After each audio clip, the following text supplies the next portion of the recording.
বিয়ের ক্ষেত্রে বিয়ের ক্ষেত্রে ব্যক্তিটি কি পূর্ব নির্ধারিত থাকে? মানে জীবন সঙ্গীর কথা বলছি, না দোয়ার মাধ্যমে আমার উত্তম জীবন সঙ্গী পেতে পারি? আল্লাহ সুবহানাহু ওয়া তাআলা নিজেই তাকদীর নির্ধারণ করেছেন, আবার আল্লাহ সুবহানাহু ওয়া তাআলা নিজেই দোয়া করার আদেশ দিয়েছেন। আল্লাহ সুবহানাহু ওয়া তাআলা নিজেই চেষ্টা করার আদেশ দিয়েছেন। সবার কথা বাদ দিলাম, আপনি মুসা আলাইহিস সালামের জীবনী পড়ে দেখেন।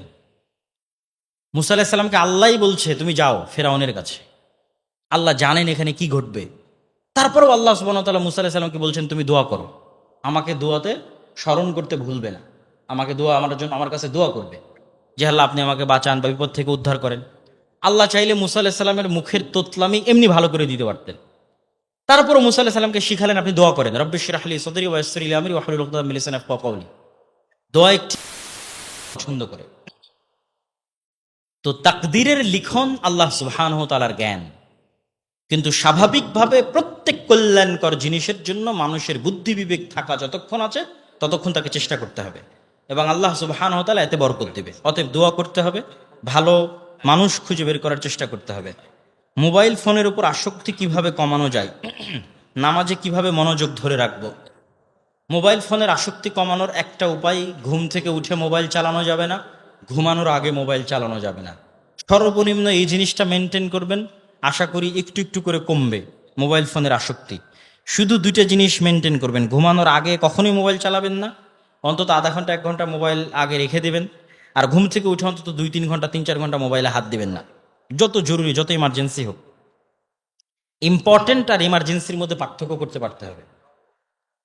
এমার্জেন্সি হচ্ছে এখনই ফোন আসতেছে, কিন্তু আর্জেন্ট হচ্ছে এমার্জেন্সি, কিন্তু এই ফোনটা কি আমার জন্য ইম্পর্টেন্ট, এই ফোনটা কি আমার কোনো কাজে লাগবে, আমার কোনো উপকারে আসবে?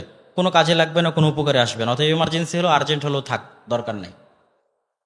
ইম্পর্টেন্ট কোনটা সেটার প্রতি ফোকাস রাখেন। প্রত্যেক আর্জেন্ট এমার্জেন্সি কখনো ইম্পর্টেন্ট হয় না, কিছু আর্জেন্ট কিছু এমার্জেন্সি ইম্পর্টেন্ট হতে পারে। শিক্ষকেরা অল্প কিছু ক্লাস নেয় এবং দেরি করে ক্লাসে আসে, আবার অল্প সময় পরে চলে যায়।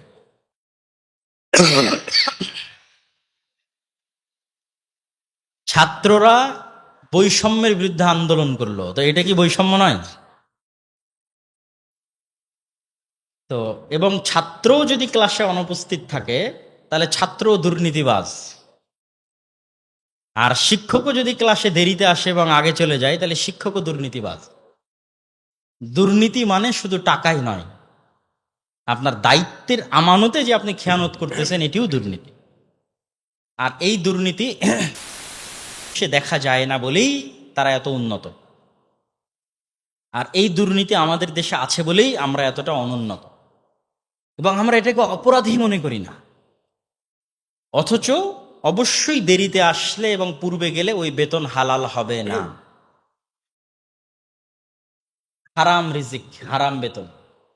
এইটা শতভাগ সত্য কথা, এটা আমি মজাক করে বলতেছেন, এটাই সত্য। আপনাকে যে দায়িত্ব দেওয়া হয়েছে, যে দায়িত্বের জন্য আপনি বেতন নিচ্ছেন, এই প্রত্যেকটা টাকার জন্য, এই প্রত্যেকটা দায়িত্বের জন্য আপনি জিজ্ঞাসিত হবেন। ঠিক যারা এখানে পড়তে এসেছে, যাদের পিছনে সরকার ভর্তুকি দিচ্ছে, খরচ দিচ্ছে, বিল্ডিং তৈরি করে দিয়েছে, খাবার ব্যবস্থা করে দিয়েছে, তারাও যে পড়াশোনা না করে আড্ডাবাজি করতেছে, এদেরকেও এই সময় নষ্ট করার জন্য, এই টাকাগুলো নষ্ট করার জন্য, এই অর্থ, এই বিল্ডিংগুলো নষ্ট করার জন্য জবাবদিহি করতে হবে।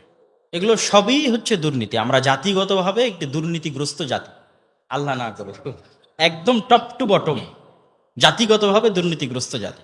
কিভাবে এটি চেষ্টা করে এই জিনিসগুলো, বিশেষ করে যারা প্রবাস থেকে ফেরত এসেছে তাদের মধ্যে কিছুটা দেখা যায়, এটা বুঝিয়ে যে না আসলে জাতিগতভাবে যা করতেছে এটা ভুল করতেছে, তখন তার মধ্যে সিনসিয়ারিটি কাজ করে সময়ের বিষয় আরো বিভিন্ন বিষয়।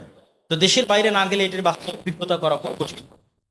যেভাবেই হোক আমাদের এটা বুঝতে হবে যে এটি আমাদের ধ্বংসের কারণ।